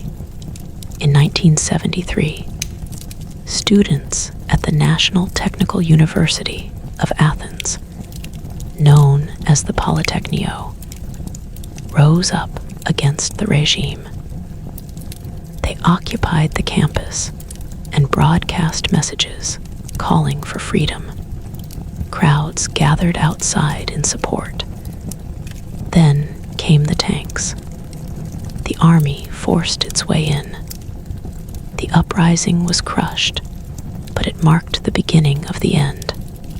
In 1974, after a failed political move in Cyprus led to a Turkish invasion of the island, the junta collapsed. Democracy was restored. For many Greeks, this moment felt like a deep breath after years of tension. Konstantinos Karamanlis returned from exile and helped guide the transition. A referendum abolished the monarchy. A new constitution was adopted. Political parties reformed openly. In 1981, Greece joined the European Economic Community, what would later become the European Union. This was a turning point. European funds helped build roads, bridges, and infrastructure. Rural areas received support. Education expanded. More young Greeks attended university than ever before. Life improved for many families. Televisions became common in homes. Holiday trips to islands like Crete or Rhodes grew more popular. Cafes remained central to social life. Long conversations over coffee still shaped everyday rhythms. But new challenges appeared as well. By the 1990s and early 2000s, Greece had become a more urban, consumer-driven society. Shopping centers opened. International brands arrived. The 2004 Olympic Games in Athens symbolized pride and global recognition. The stadiums were full. The ceremonies were grand. For a moment, it felt as though ancient history and modern ambition stood side by side. Yet, beneath the celebration, economic weaknesses were growing. High public spending, debt, and structural problems slowly accumulated. When the global financial crisis hit in 2008, Greece was especially vulnerable. What followed was one of the most difficult economic periods in modern Greek history. Unemployment rose sharply. Salaries were cut. Pensions were reduced. Businesses closed.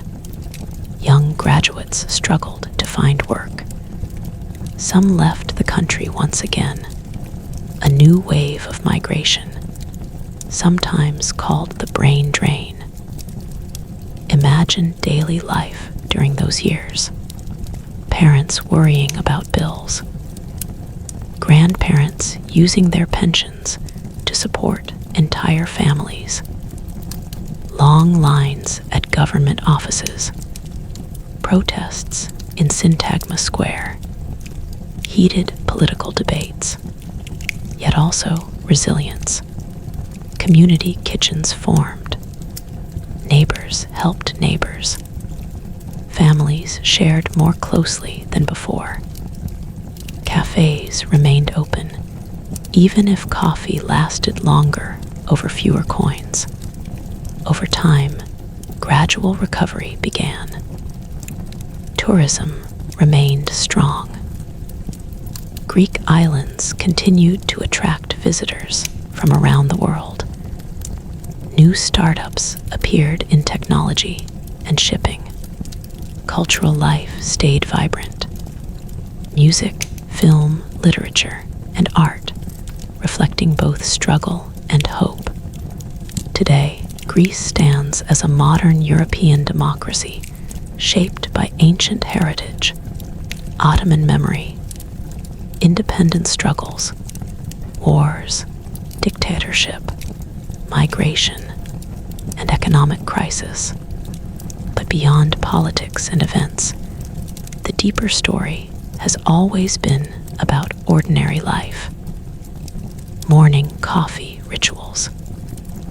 Grandmothers preparing food slowly, carefully. Easter midnight candles glowing across villages and city balconies alike. The sound of waves against fishing boats. The habit of long conversations. The constant balance between hardship and celebration across centuries, from Ottoman villages to independence, from expansion and catastrophe, from occupation and civil war to dictatorship and democracy. Greek daily life has adapted, endured, and transformed. History in Greece has often been dramatic, but life, in between those dramatic chapters, has always continued, and that quiet persistence, the insistence on living fully even in uncertain times, may be the most consistent thread of all. Now imagine stepping back. After centuries of empire, revolution, war, displacement, dictatorship, crisis, and renewal, what does Greek daily life look like today? Walk through modern Athens. Motorbikes weave through traffic. Cafes are full from morning until late at night. Students sit with laptops. Freelancers work remotely. Retirees argue gently about politics. Ancient ruins stand only blocks away from graffiti-covered walls and contemporary art galleries. The Acropolis still rises above the city, but life below it is entirely modern. In neighborhoods once built for refugees from Asia Minor, families now represent multiple waves of history, descendants of villagers from Epirus, islanders from the Cyclades, refugees from Smyrna, migrants from Albania, workers who returned from Germany, and newer arrivals from the Middle East and Africa. Greek identity has never been as simple as a straight line from antiquity to today. It has been layered reshaped, sometimes fractured, and constantly rebuilt. Daily rhythms still revolve around familiar anchors. Morning coffee, often freddo espresso in summer, hot Greek coffee in winter, long lunches on Sundays with extended family Easter as the emotional center of the year, August holidays when cities empty and villages come alive, political discussion as a near-national sport. But there are also new realities. Young Greeks speak English fluently. Many have studied abroad. Technology startups operate alongside shipping giants. Tourism brings millions every year. Social media connects island villages to global conversations. At the same time, the memory of crisis is recent. Families still remember unemployment and austerity. Many young adults still weigh the question, stay or leave, build a life here or search for one elsewhere. And yet, the pattern that repeats across Greek history continues. Adaptation. When the Ottoman world collapsed, people adapted. When refugees arrived in 1922, they adapted. When famines struck in World War II, they endured. When dictatorship silenced voices, resistance found quiet ways to survive. When economic crisis hit, communities tightened and survived again. Greek daily life has rarely been easy, but it has been resilient. If you listen carefully, in a busy square, in Thessaloniki's waterfront cafes, in a Cretan village courtyard, in a small Peloponnesian town, you will hear layers of history in ordinary conversation. A grandfather referencing the war, a grandmother recalling stories from Asia Minor, a parent discussing European politics, a teenager planning a career abroad but dreaming of coming back. The past is never entirely past here. It sits at the table. And perhaps that is the defining feature of modern Greek life, a society that carries memory openly. Ancient ruins are not fenced off from daily life, they are neighbors. History is not distant, it is part of identity. But neither is the country frozen in the past. It moves, it changes, it argues with itself, it rebuilds again and again. From Ottoman village routines to a modern European democracy, the thread connecting all these centuries is not constant victory, nor constant suffering. It is continuity of life itself. Cooking, talking, celebrating, mourning, leaving, returning. The sea still shapes imagination. Mountains still divide and protect. Olive trees still grow in soil that has seen empire after empire rise and fall. And in homes across Greece and across the Greek diaspora, the story continues, not as grand political narrative, but as everyday life. That is where history truly lives, not only in battles and treaties, but in kitchens, cafes, churches, balconies, and quiet evening walks along the water. And that story, unfinished, evolving, belongs to the present as much as the past. Step into the islands of Greece, where daily life seems almost untouched by time. The Cyclades, with their whitewashed houses and narrow winding streets, seem like a snapshot from centuries ago.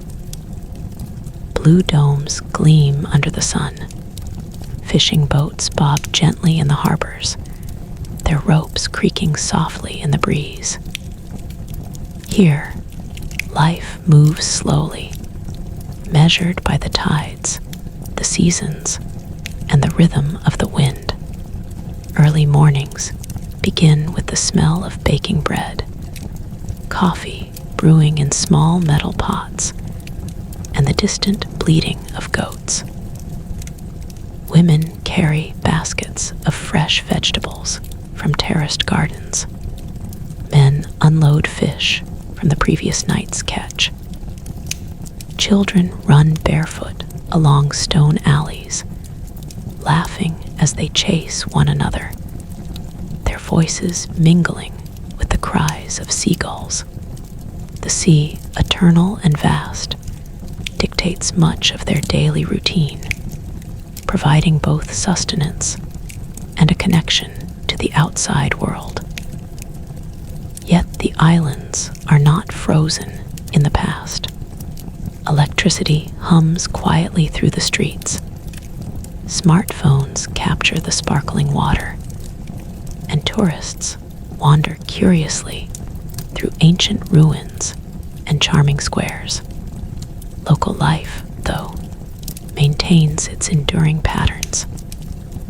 Midday siestas when the sun is high, long meals shared with family and friends, stories told about ancestors who lived through war, famine, and occupation. Every stone, every pathway carries whispers of history. On Crete, life is shaped by both land and legend. Olive groves stretch across hillsides, twisted by centuries of wind and sun. Shepherds lead their flocks along mountain paths, while women pound grain and prepare traditional dishes like moussaka and dakos. In small villages, elders sit outside cafes, drinking reiki, speaking slowly, their words a tapestry of memory, blending Greek mythology, Byzantine tales, Ottoman history, and modern stories. Festivals punctuate the year, with music and dance serving as both celebration and preservation of identity. In the cities, life is faster, noisier, and more modern, yet echoes of the past remain. Athens pulses with energy. Motorbikes weave between buses, children play near fountains, and cafes spill into narrow streets. Marketplaces still buzz with vendors selling vegetables, olives, cheeses, and spices. Church bells mark the hours, ringing alongside the hum of traffic. People navigate this blend of ancient and modern with an ease born from centuries of adaptation. Education remains highly valued. Schools and universities are hubs of activity where students study mathematics, literature, philosophy, and the sciences. Many young Greeks are ambitious, exploring technology, arts, and international careers. Yet the lessons of history remain ever present. Teachers recount stories of Alexander, Pericles, and Byzantine scholars, reminding students that their lives are part of a continuum stretching back millennia. Religion continues to shape rhythms and meaning. Orthodox Christianity influences holidays, rituals, and moral values. Easter is the central celebration, where midnight masses candlelight processions, and feasts create a deep communal experience. Baptisms, weddings, and funerals are not just private family events. They are public, social, and deeply symbolic. Across towns and cities, life is punctuated by prayer, church bells, and the guidance of clergy who connect communities to a shared spiritual and cultural identity. Yet, life is not without challenges. Economic fluctuations, political debates, and migration continue to influence decisions. Families weigh whether to stay or leave for opportunities abroad, while small businesses navigate markets, both local and global. Urban areas struggle with traffic and housing, while rural regions face population decline. Natural disasters, like forest fires or earthquakes, remind communities of the fragile relationship between humans and the environment. Still, resilience persists. Greeks find ways to celebrate life amidst difficulty. Music, from ribitiko to contemporary pop, fills streets and cafes. Food connects generations, with traditional recipes handed down and adapted.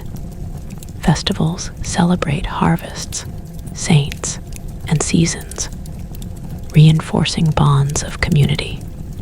Across islands, mountains, and cities, ordinary people continue to live fully, negotiating the tension between history, modernity, and hope. Families remain the core of society. Multi-generational households are common, with grandparents caring for grandchildren, parents teaching practical skills and values, and children learning both tradition and the demands of a globalized world. Stories from older generations are passed down, ensuring that knowledge of past struggles, victories, and everyday life survives. Even in modern homes with televisions and internet access, the rhythm of life, work, meals, conversation, and reflection continues to echo patterns from centuries past. The sea still shapes identity. Whether in fishing villages or coastal cities, it remains a source of livelihood, connection, and inspiration. Boats still leave ports at dawn. Families gather at harbors to greet returning fishermen. Festivals honor saints who protect those at sea. The landscape, mountains, valleys, rivers, and islands continues to influence settlement patterns, agriculture, and travel. The environment, once a daily struggle for survival, remains central to understanding Greek life. And so, Greek daily life today is a mosaic. Every element, food, faith, family, work, play, study, struggle, celebration, is layered with history. The present does not erase the past, it coexists with it. From the smallest village to the largest city, Greeks live in a world where memory, identity, and continuity are inseparable from daily routines. But even as life continues in this blend of past and present, the story of the Greek people is far from over. New generations bring new ideas, challenges, and dreams. And as they step into the future, the question remains: how will they honor what came before while shaping what comes next? And that that question, as always, is deeply connected to the next chapter of Greek life. One defined not just by survival or adaptation, but by creativity, innovation, and the unending human desire to leave a mark on the world. In the quiet corners of Greece, life flows with a rhythm, both ancient and modern. Step into a village in the Peloponnese or a small town on Lesbos, and you can still see the layers of history etched into daily life. Stone streets, worn by centuries of footsteps, lead past whitewashed homes with terracotta roofs, where laundry swings gently in the breeze and cats lounge lazily in the sun. The scent of olive oil and fresh bread drifts from kitchens, mingling with the briny aroma of the sea. Here, life is measured by the cycles of nature, planting, harvesting, and celebrating the seasons, but also by the cycles of memory, with every house, tree, and path carrying echoes of past generations. People rise early. Farmers take to their fields, their hands familiar with soil that has fed families for centuries. Olives, grapes, wheat, and figs are cultivated with care. Each plant tended not just for nourishment, but for the continuity of life itself. Children follow their parents, learning the rhythm of work and the value of patience. Goats and sheep wander the hills, their bells creating a gentle soundtrack to the morning. In the markets, villagers barter and buy, exchanging news along with goods, the latest gossip, the results of a neighboring football match, whispers of political change. Life here is intimate, woven tightly with family, neighbors, and community. Religion, still a central anchor, guides the year. Church bells mark time, echoing across valleys and hills. Festivals, feasts for saints, harvest celebrations, Easter midnight ceremonies punctuate the calendar, blending faith, tradition, and communal joy. In every corner, icons are displayed, small painted images of saints and the Virgin Mary flickering in candlelight, reminders of a shared spiritual history. Prayer is personal, but it is also public. It binds neighborhoods together, linking individuals to the greater story of the Greek people. In the towns and cities, the pace is different, but the connection to the past remains. Athens, Thessaloniki, and Patras hum with activity. Streets are crowded with cars, scooters, and buses. Shops open early and close late.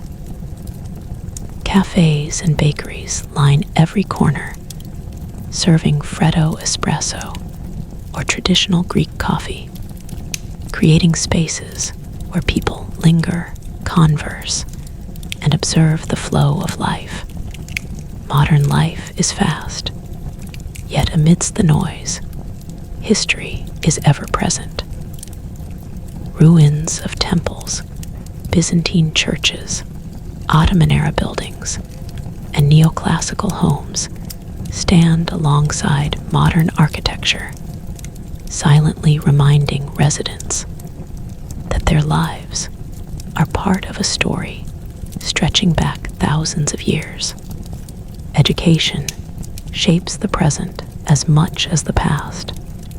Schools are filled with students eager to learn, balancing mathematics, science, and modern languages with with lessons in literature, history, and philosophy. Teachers emphasize not only knowledge, but also critical thinking and an understanding of identity. Young Greeks are encouraged to explore, question, and connect their daily lives with the history around them.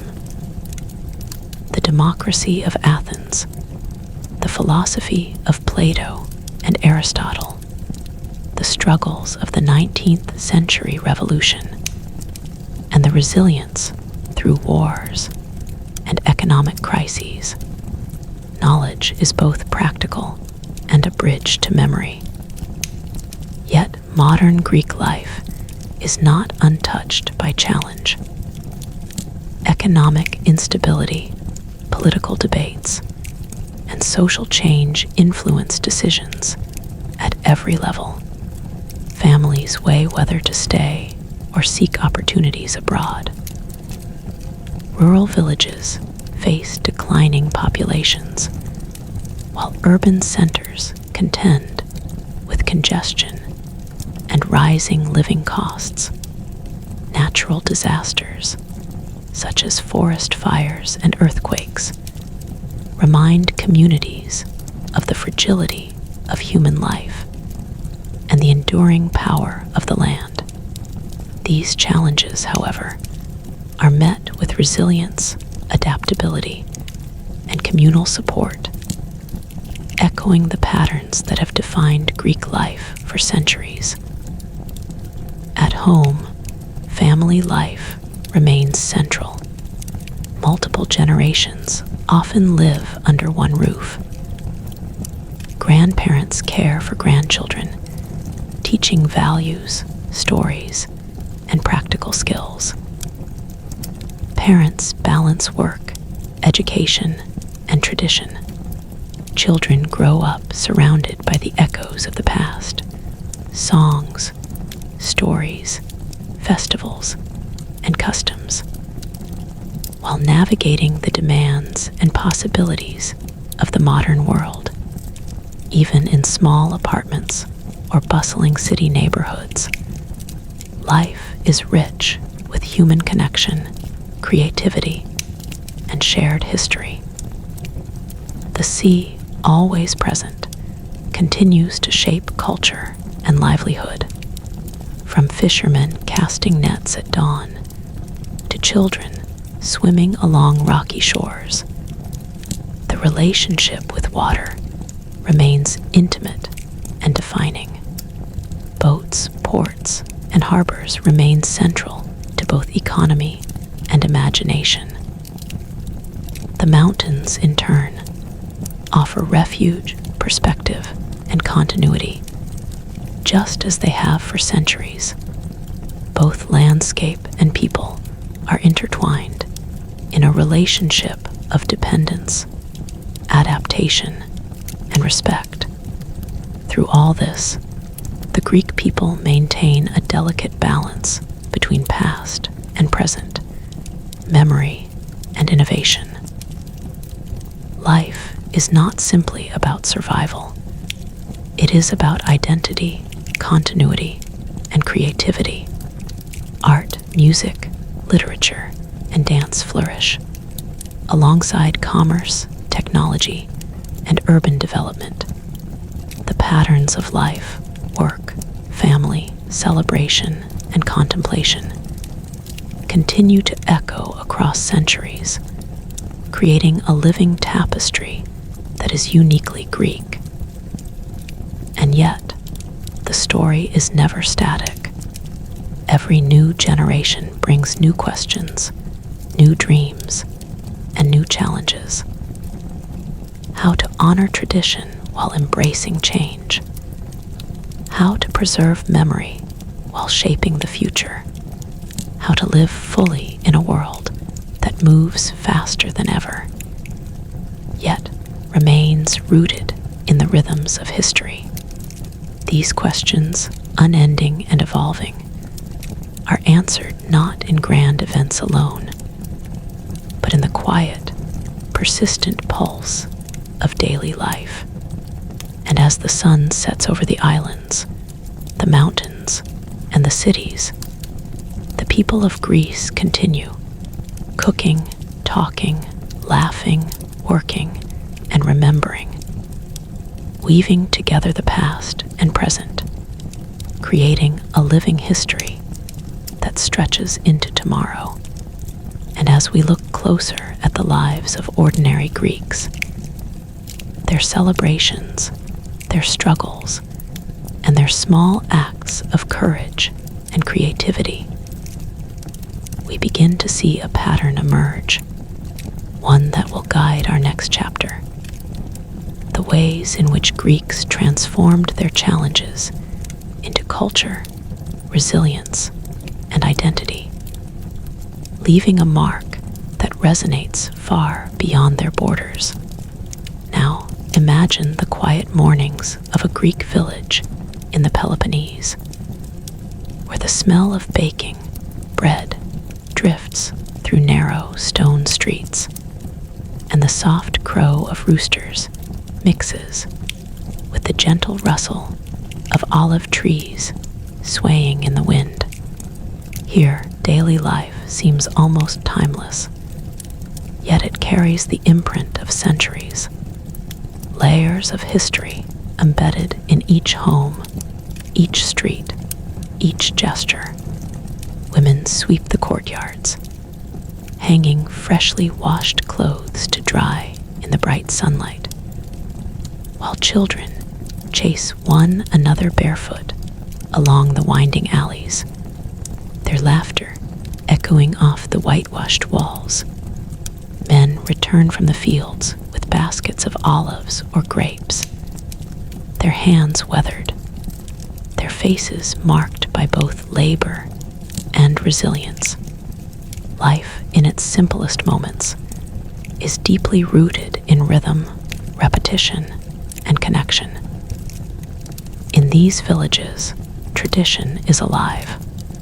Families gather for long meals, sharing stories of ancestors who survived Ottoman rule, wars of independence, famine, and occupation. Recipes passed down through generations: moussaka, spanakopita, baklava, are prepared with care, each ingredient telling a story of survival and adaptation. Elders recite tales of heroism, love, and loss, while the younger generations listen, learning the values, lessons, and the history that shaped their lives. Music floats through open windows. The mournful strains of a clarinet in the mountains, the lively rhythms of a lyra in the coastal taverns, melodies that carry memory and emotion, linking the past with the present. Yet life is not solely about nostalgia. The influence of modernity is visible everywhere. Radios, televisions, and now smartphones connect even the smallest villages to the wider world. Students study foreign languages alongside Greek literature. Farmers experiment with new agricultural techniques. Young adults dream of careers in technology, tourism, or shipping, while balancing the expectations of tradition. Modernity does not erase history. Instead, it intertwines with it, creating a living, dynamic culture where the old and new coexist in constant negotiation. Religion continues to shape daily life, serving as both a moral compass and a social anchor. Orthodox Christianity marks the rhythm of the year. Feasts for saints, holy days, baptisms, weddings, and funerals create communal experiences that reinforce bonds. During Easter, families prepare lambs and roast them slowly over open fires, while midnight masses filled churches with candlelight and prayer. The act of gathering, of participating in shared rituals, reinforces a sense of belonging and continuity, even amidst modern challenges. Faith offers a framework for understanding the world and one's place within it. In the bustling cities, life pulses with a different energy. Athens and Thessaloniki, dense with traffic and people, present a constant interplay of past and present. Ancient ruins stand shoulder to shoulder with contemporary architecture. Cafes spill onto sidewalks, filled with conversations about politics, art, and daily news. Students, professionals, and retirees mingle in public spaces, navigating a city that is at once historical and modern. Markets overflow with fresh produce, cheeses, and seafood, echoing centuries of trade, while the hum of cars and buses reminds residents that life is constantly moving forward. Daily routines, whether in cities or villages, maintain a balance between work, leisure, and family. Farmers tend their fields, fishermen set sail at dawn, teachers guide children, shopkeepers open doors early, closing only after evening chatter. Meals remain central, a time to reconnect, to share not only food, but stories, laughter, and the challenges of the day, even amidst urban pressures and economic fluctuations. These routines provide continuity and stability. The Greek landscape, mountains, seas, and islands, continues to shape culture, identity, and livelihood. Coastal towns rely on fishing and tourism. Mountain villages cultivate olives, grapes, and grains. Life is tied to the environment, and the seasons dictate rhythms of work, celebration, and reflection. Nature is both a provider and a challenge. Storms, earthquakes, and fires remind people of their vulnerability. Yet the land's bounty also sustains and inspires. Art and creativity flourish everywhere, emerging from the intersection of history and modern life. Local crafts, weaving, pottery, icon painting, coexist with contemporary music, theater, and literature. Festivals celebrate harvests, saints, and historical events, blending ritual, joy, and performance. Storytelling continues, whether through folk tales passed down orally, through novels exploring modern identity, or through cinema capturing both historical and contemporary experiences. Greek life embraces beauty, expression, and memory in its daily fabric. And throughout all these layers, village streets, urban markets, schools, churches, and homes, a sense of resilience endures. Centuries of challenges, invasions, occupations, economic hardship, social change, have not broken the Greek spirit.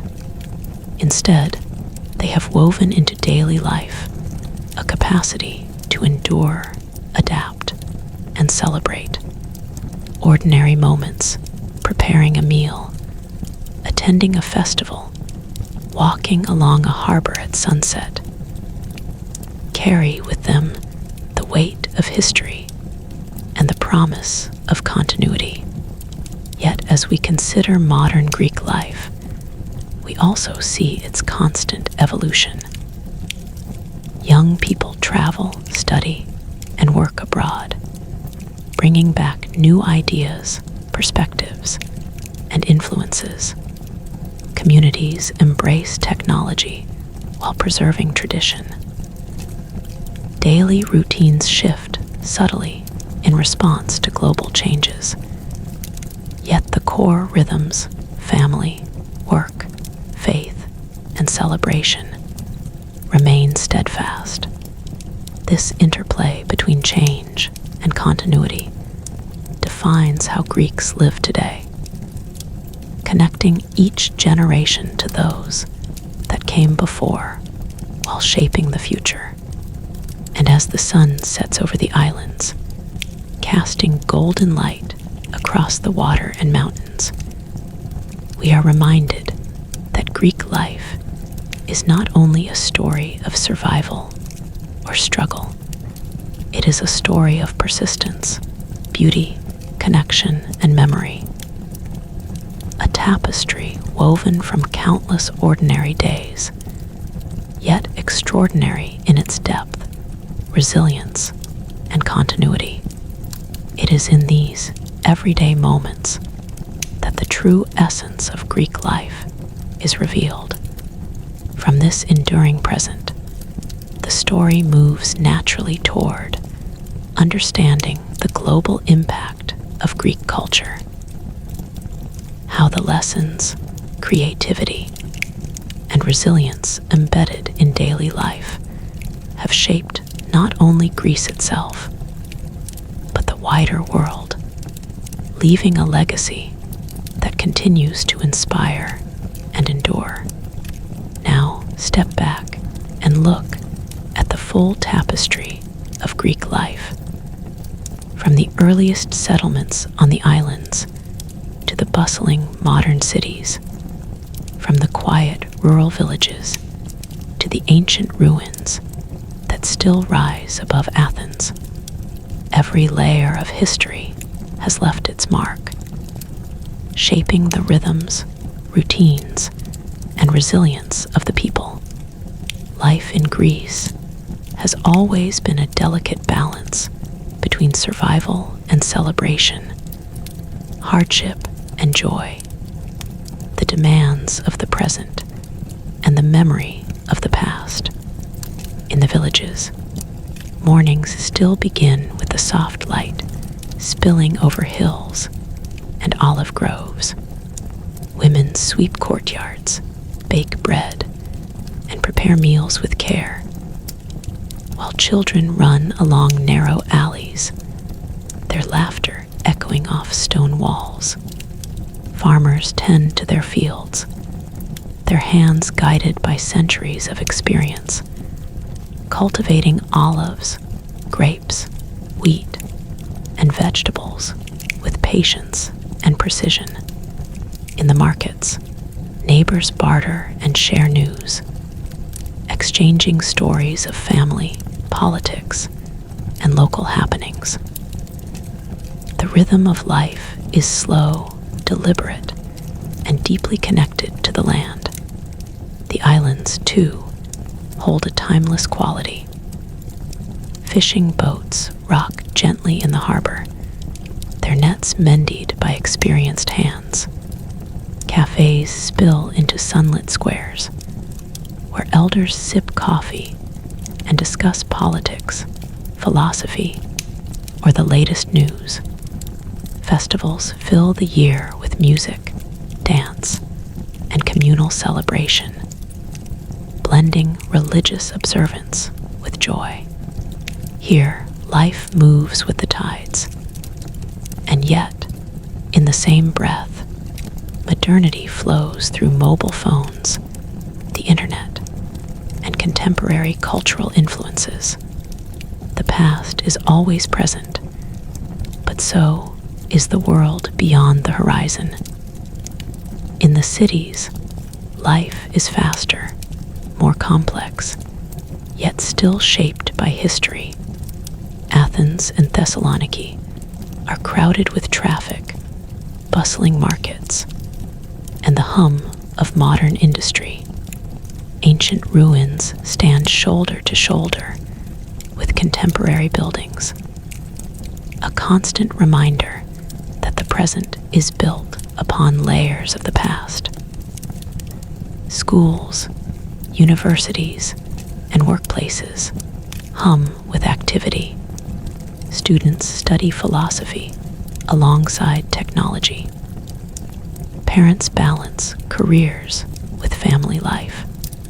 Young adults navigate the challenges of modern employment, migration, and opportunity, while still carrying the traditions, values, and stories of their ancestors. Daily life across Greece, urban and rural, coastal and mountainous, is tied to family, faith, and community. Meals are moments of connection, not just sustenance. Conversations, whether in cafes or around kitchen tables, sustain relationships, share knowledge, and preserve memory. Music, dance, art, and storytelling continue to pass down culture, blending the lessons of history with contemporary creativity. Religion provides rhythm, structure, and meaning, while festivals, rituals, and celebrations connect people across generations. The landscape itself, the mountains, seas, islands, and valleys, continues to shape existence. It defines work, recreation, and imagination. Fishing, farming, and trade remain vital, while natural challenges, storms, earthquakes, fires, remind communities of their vulnerability and resilience. Life is lived in constant dialogue with the environment, a negotiation that has persisted for millennia. And throughout all these centuries, the defining trait of Greek life emerges: resilience. The Greeks have faced conquest, occupation, economic hardship, political turmoil, and migration. Yet in every era, ordinary life has continued. Families have gathered, festivals have been celebrated, food has been prepared, work has been done, and stories have been told. Adaptation is as much a part of life as joy. Continuity and change exist side by side, shaping a culture that is enduring yet ever evolving. Modern Greeks navigate the world with the same spirit as their ancestors. They innovate while honoring tradition. They study, create, travel, and dream, yet remain connected to the rhythms of daily life that have persisted for centuries. The lessons of history are alive in every conversation, every meal, every gesture subtle yet powerful. Daily life is both ordinary and extraordinary, a testament to endurance, creativity, and identity. And so, from the earliest settlements on sun-baked islands to the bustling streets of modern cities, from the fields and mountains to the harbors and ports, Greek life continues, a living bridge between past and future. It is in the rhythm of everyday actions, the stories passed down, the celebrations held, and the resilience shown that the essence of Greece is revealed. Greek life, in its ordinary yet profound existence, teaches us that history is not only written in grand battles, great leaders, or monumental architecture. It is written in the kitchens, streets, schools, churches, and homes of ordinary people. In the quiet persistence of living fully, thoughtfully, and together. And as the sun sets over the islands, glinting across the Aegean Sea, we can feel the heartbeat of Greece, steady, enduring, and alive. A story that continues, flowing through generations, shaping identity, and leaving a legacy that will endure long into the future.